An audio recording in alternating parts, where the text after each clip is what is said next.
সূরা দোহা আমাদের প্রায় সবার অত্যন্ত প্রিয় একটি সূরা। মন খারাপের দিনে মুমিন ব্যক্তির জীবনে ছোট এই সূরা যেন মহা ঔষধ হিসাবে কাজ করে। আর করবেই বা না কেন, স্বয়ং নবীজি সাল্লাল্লাহু আলাইহি ওয়াসাল্লামের জন্য এই সূরাটা এক প্রকার স্বস্তি হিসাবে নাজিল হয়েছিল।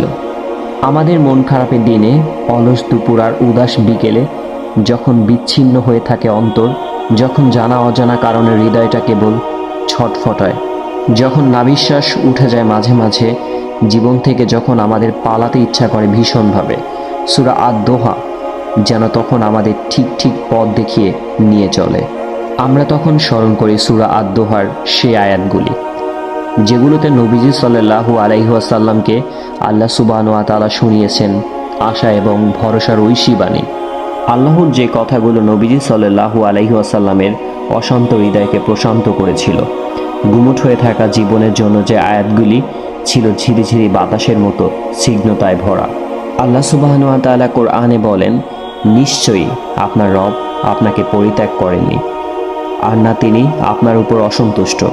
নিশ্চয়ই আপনার জন্য পূর্ববর্তী সময় অপেক্ষা উত্তম। শীঘ্রই আপনার রব আপনাকে এত বেশি দিবেন যে আপনি খুশি হয়ে যাবেন। দুঃখের ভারে নুয়ে পড়া অন্তরে, বেদনায় মরিচে ধরা হৃদয়ে এই আয়াতগুলো যেন রহমতের বারিধারা হয়ে ধরা দেয়। এই আয়াতগুলো যেন জীবন নিয়ে নতুনভাবে ভাবায়, নতুন করে বাঁচার তাগিদ দিয়ে যায় বারে বার। আমরা উপলব্ধি করি যে খারাপ সময়ের ভেতর দিয়ে আমরা যাচ্ছি, যে দুঃখের প্লাবনে হাবুডুবু খাচ্ছে জীবন, তা শীঘ্রই কেটে যাবে। নতুন ভোরের সোনারঙা আলোয় ভরে উঠবে আমাদের মনের উঠোন। সম্মুখে আমাদের জন্য অপেক্ষা করে আছে এক সুন্দর পরিণতি। এইসব দুঃখ আর মন খারাপ সেই পরিণতিতে পৌঁছানোর সিঁড়ি মাত্র। দুঃখের অতল গহীর থেকে টেনে তোলা সূরা আদ-দোহার সেই আয়াতগুলো নিয়ে আমরা অনেকেই ভেবেছি, এখনো ভাবি এবং ভবিষ্যতেও ভাবব ইনশাআল্লাহ। যেখান থেকে প্রাপ্ত শিক্ষাগুলোকে নিজেদের জীবন ধারণ করে আমরা সুখ আর স্বস্তিময় করে তুলব আমাদের দুঃখের মুহূর্তগুলোকে। তবে সূরা আদ-দোহার আয়াতগুলো নিয়ে বেশ অনেক ভাবনা চিন্তা করা হলেও এই সূরা নাজিলের পেছনে যে নৈপুণ্য কাহিনী, সেই কাহিনীও যে রয়েছে এক চমৎকার ভাবনার খোরাক, তা কি আমরা জানি? সূরা আদ-দোহা নাজিলের প্রেক্ষাপট আমরা সকলেই কম বেশি জানি। একবার বেশ লম্বা একটা সময়, অনেক তাফসীরকারদের মতে প্রায় 15 দিন টানা ওহী নাজিল বন্ধ থাকে। আল্লাহ সুবহানাহু ওয়া তাআলা নবীজির কাছে কোনো বার্তা পাঠান না। জিবরাইল আলাইহিস সালাম আসা একেবারে বন্ধ করে দিয়েছেন।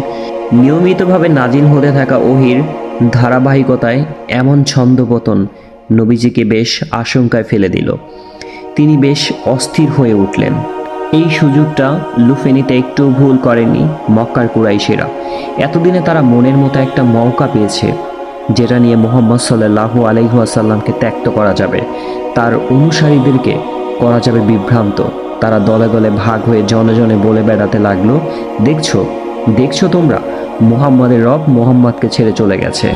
তার কাছে যে একজন আস্ত বলে মুহাম্মাদ দাবি করত, সেও নাকি আসা বন্ধ করে দিয়েছে। ওহি নিয়ে জিবরাইল আলাইহিস সালামের আগমন বন্ধ থাকায় নবীজি সাল্লাল্লাহু আলাইহি ওয়াসাল্লামের মন এমনিতেই বেশ অশান্ত। তার উপর এই প্রসঙ্গ টেনে মুশরিকরা যেভাবে হাস্য কৌতুকে মেতে উঠেছে, তা দেখে নবীজি সাল্লাল্লাহু আলাইহি ওয়াসাল্লামের মন খারাপ আরে বেড়ে গেল কয়েক গুণ। এক নিঃসম বিষণ্ণতা ছেয়ে গেল নবীজির মন। এদিকে ওহী আসা বন্ধ হয়ে যাওয়ায় বেদনায়, অন্যদিকে মুশরিকদের ক্রমাগত মানসিক আঘাত, সব মিলিয়ে নবীজি যেন বিধ্বস্ত হয়ে পড়লেন। তখন সেই বিধ্বস্ত অবস্থায় থেকে টেনে তুলতে নবীজি সাল্লাল্লাহু আলাইহি ওয়াসাল্লামের দরকার ছিল এমন কিছু যা মুহূর্তে ভালো করে দেবে তার মন, তার হৃদয়ের ছটফটানিটাকে প্রশমিত করতে, অন্তরের বিভিন্ন অবস্থাকে স্থির করতে এবং সর্বোপরি মক্কার মুশরিকদের অপবাদের জবাব দিতে আল্লাহ সুবহানাহু ওয়া তাআলা জিবরাইল আলাইহিস সালামকে পাঠালেন সূরা আদ-দোহা সমেত। রৌদ্রের প্রচণ্ড দাবদাহে পুড়ে খাক হয়ে যাওয়া জমিনে বৃষ্টির ফলধারা যেরকম প্রাণের সঞ্চয় করে, সূরা আদ-দোহা নবীজি সাল্লাল্লাহু আলাইহি ওয়াসাল্লামের অন্তর কাননের জন্য ছিল তার চাইতেও বেশি কিছু। সূরা আদ-দোহা নিয়ে আমাদের আলোচনায় আমরা অনেক বিষয়, অনেক পাঠকে সামনে আনার চেষ্টা করি, কিন্তু সেসব আলোচনায় যে গুরুত্বপূর্ণ জিনিসটা বাদ পড়ে যায়, তা হলো এই সূরা নাজিলের নৈপুণ্যের কাহিনীটা আমরা জানি বটে, কিন্তু তা নিয়ে গভীর ভাবনা চিন্তা কখনই হয়তো ওভাবে করা হয়নি। আল্লাহ সুবহানাহু ওয়া তাআলা ওহী পাঠাচ্ছেন না বলে নবীজি সাল্লাল্লাহু আলাইহি ওয়াসাল্লাম অশান্ত হয়ে পড়েছিলেন। বহুদিন হয় জিবরাইল আলাইহিস সালাম তার কাছে আসতে দেখছেন না। কেন হঠাৎ করে কুরআন নাজিল বন্ধ হয়ে গেল? কেন আকাশ পানে তিনি আর দেখতে পান না জিবরাইলের আগমন? তবে কি তার কোনো ভুল হয়ে গেছে যার কারণে আল্লাহ সুবহানাহু ওয়া তাআলা তার উপর অসন্তুষ্ট হয়ে গেছেন? এই সমস্ত ভাবনা দুশ্চিন্তা কুরে কুরে খাচ্ছিল নবীজিকে। কে জানাবে তাকে এইসবের উত্তর? কে বাতলে দেবে সমাধানের পথ?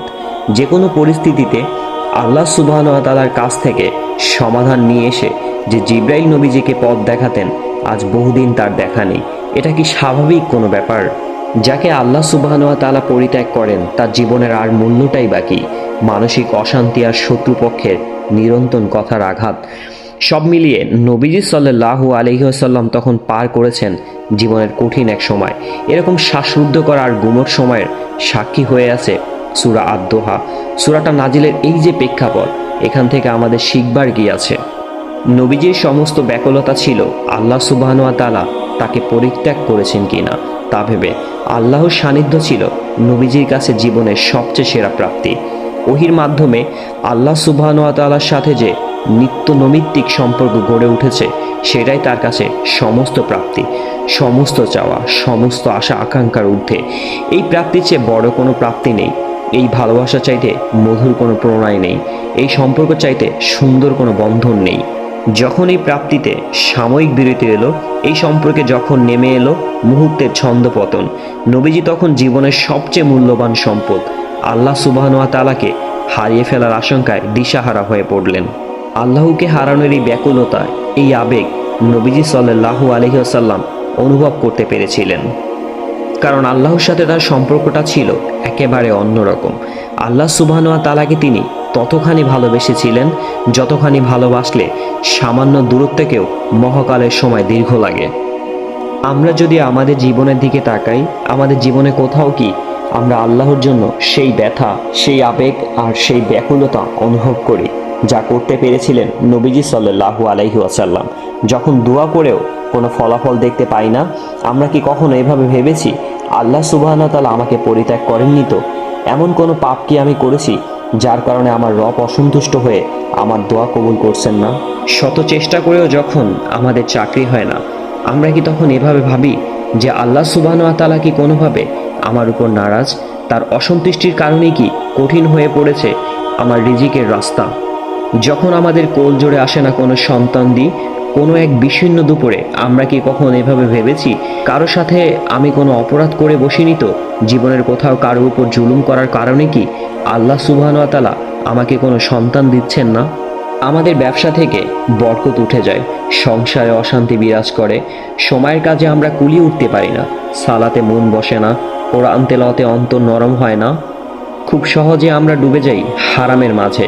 এত সব অন্যায় আর পাপ পঙ্কিলতার মাঝে নিমজ্জিত হয়ে কখনো একটা বারের জন্য আমরা নীরবে নিভৃতে ভেবেছি কি, হায় কেন আমার জীবনটা এত এলোমেলো, এত অগুছালো? কেন আমার জীবন থেকে ছন্দ হারিয়ে গেছে? কেন আমার হৃদয় থেকে লুপ্ত হয়েছে আল্লাহর ভালোবাসা, কোরআনের জন্য প্রেম আর দ্বীনের জন্য দরদ? তবে কি আল্লাহ সুবহানাহু ওয়া তাআলা আমাকে সত্যিই পরিত্যাগ করেছেন? তবে কি সত্যিই আমি অনুসরণ করেছি শয়তানের পদচিহ্ন? তবে কি সিরাতে মুস্তাকিম ছেড়ে আমি হাঁটতে শুরু করেছি জাহান্নামের দিকে? আমি কি বেছে নিয়েছি ধ্বংসের পথ? রব হিসাবে আল্লাহর বদলে আমি কি গ্রহণ করেছি আমার প্রবৃত্তিকে? তবে কি আল্লাহ সুবহানাহু ওয়া তাআলাকে আমি সত্যিই হারিয়ে ফেলেছি? হায়, আল্লাহকে হারিয়ে কী বা পাওয়া যায় আমার?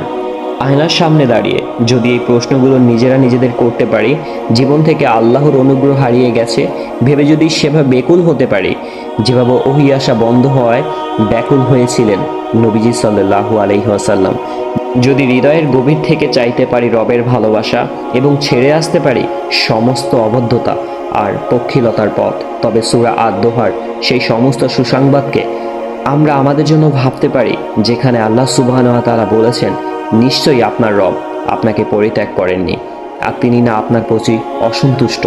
নিশ্চয়ই আপনার জন্য পরবর্তী সময় পূর্ববর্তী সময় থেকে উত্তম। শীঘ্রই আপনার রব আপনাকে এত বেশি দিবেন যে আপনি খুশি হয়ে যাবেন। সূরা আদ-দোহা নাজিলের এই নৈপুণ্য কাহিনীকে যদি আমরা ধারণ করতে পারি জীবনে, আল্লাহর সন্তুষ্টিকে যদি বানিয়ে নিতে পারি আমাদের ব্যাকুল হৃদয়ের আকুল সঙ্গীত, আশা করা যায় আল্লাহ সুবহানাহু ওয়া তাআলা কখনোই আমাদের ছেড়ে যাবেন না।